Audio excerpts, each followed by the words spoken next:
welcome to a rather gloomy and dark Christmas evening. It is the week leading up to Christmas and I just want to start off this video by wishing everybody a happy holiday. Whatever you celebrate, however you celebrate, whatever your traditions may be, even if they differ from somebody else's, I just hope that you have a very blessed day. And as we lead into the winter solstice and the new year, I hope you're just thinking about everything that you did this past year and what you want to take with you and what you want to leave behind. Of course, we are going to get into January with sort of videos like that. I am hoping that we can get into so much more witchcraft, but of course, sometimes time does not allot for it. So with that, let's talk about the dark Christmas aesthetic that's been trending on TikTok and the internet and how it actually is just Yule. So nosy. It's for Christmas.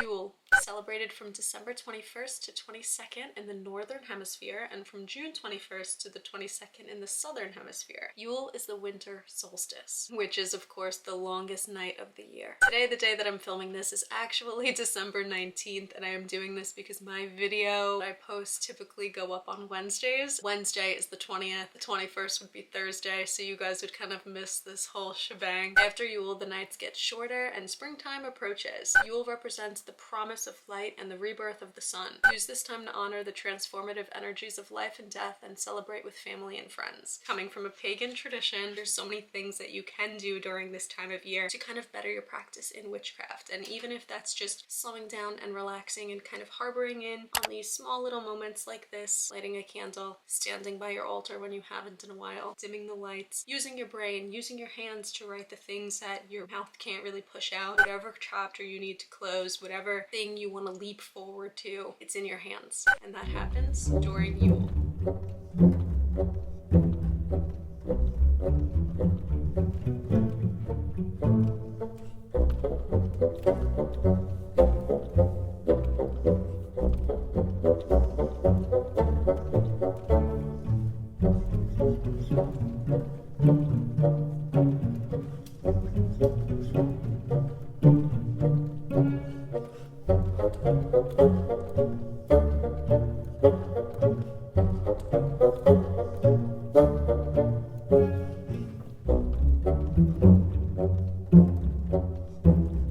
I do want to let you know that in witchcraft, seasonally, everything kind of has its own color and its own vibe. You could probably tell that from the regular world when you are looking around and you're like, wow, it's really festive. It's a little early this time of year for XYZ. It's the same thing in witchcraft, it's just a little more symbolic. And if you think about it a little more deep, then cool, maybe you're a witch. For the winter, white and blue represent the snow and the sky. Star-shaped candles and a bare branch on your altar space symbolize this time to go within and explore the inner reaches of self, drawing forth the deepest wisdom for the coming of the spring. I do have a lot of altar tours on my channel. Let's get into this altar tour. In the wintertime, of course, blue and white is pretty prominent, but the way that you kind of gather your stuff is also. So I feel like I typically do not have this many things on my altar, but in the wintertime, I feel like I start filling the space a little bit more. That comes with one, getting more things as presents, which is really, really cool, and two, finding things in my room to declutter and things that I actually just want to keep, because I find that within the New Year's cycle, I'm always going through stuff, I'm donating things, finding new ways to like make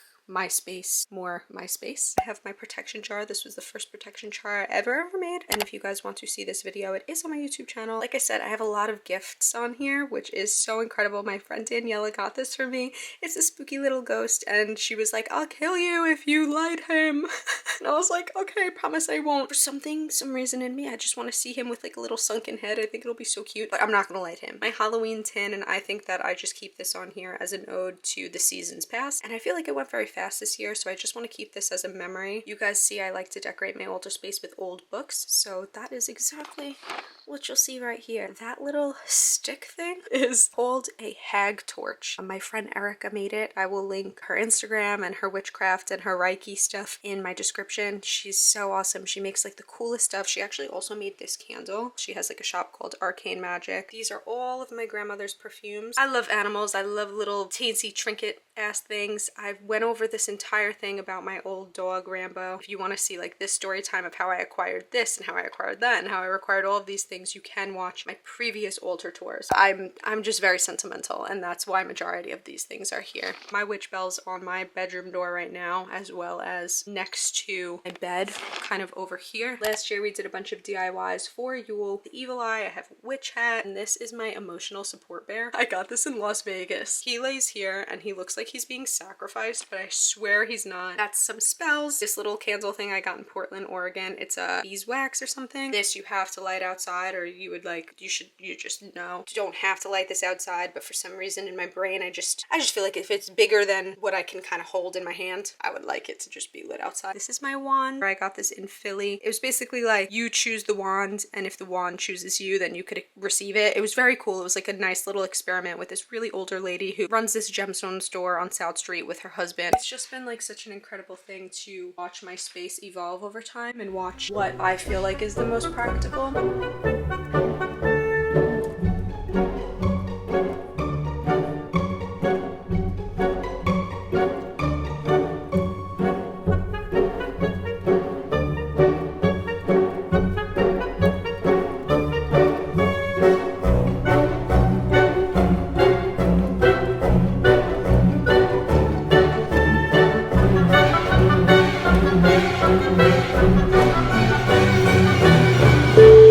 Christmas reminds me of Harry Potter. Harry Potter, I feel like, really embodies that winter solstice of like the struggle and the deprivation of stuff. Just like the darkness that kind of could come over you if you don't see the light at the end of the tunnel. The entire Harry Potter, like Hogwarts universe, is so spot on when it comes to a dark Christmas aesthetic.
So some activities that you guys can do during Yule, or if you want to fit into the dark Christmas aesthetic, bake goodies to give to your friends and family. Manifesting for other people is so cool to me. You can dress a Yule candle, bake some dried fruit in the oven, twigs and branches, tie them all together with twine, make some sort of cool little Yule wreath, make a pentagram out of the twigs. You could decorate a Yule tree, much like a Christmas tree. Instead of using like store-bought things, just go outside and find things in the wilderness. And if you have store-bought things prior, of course, use them. Like, oh my gosh, you guys want to see something really cool? Mugler, which is the fragrance company that makes Alien and Elixir. This is my favorite perfume ever. It's Elixir. They just sent me a few new stuff this year, and I just opened it today, and I was literally crying. They also sent me Christmas ornaments in this little bag. It was like a whole PR box of the most awesome stuff. So these are Christmas ornaments that look like the perfume, and I didn't set up a Christmas tree this year, to be honest with you. In the last 4, maybe 5 years, I have not set up a Christmas tree. It's just something that I stopped doing. Tomorrow morning, let's hang these outside on the pine tree.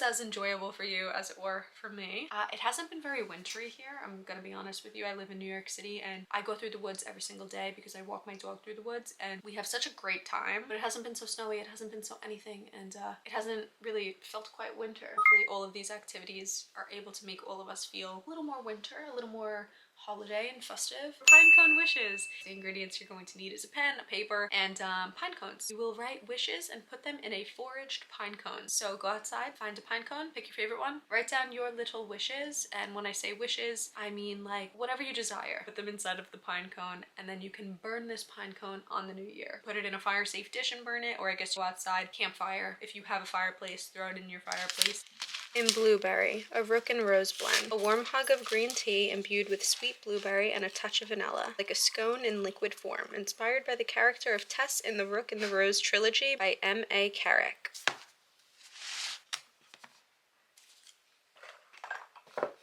The winter solstice is here for me, even if I don't feel it. Relax and unwind and find your sparkle again. The first snow to hit the ground. We'll see each other then.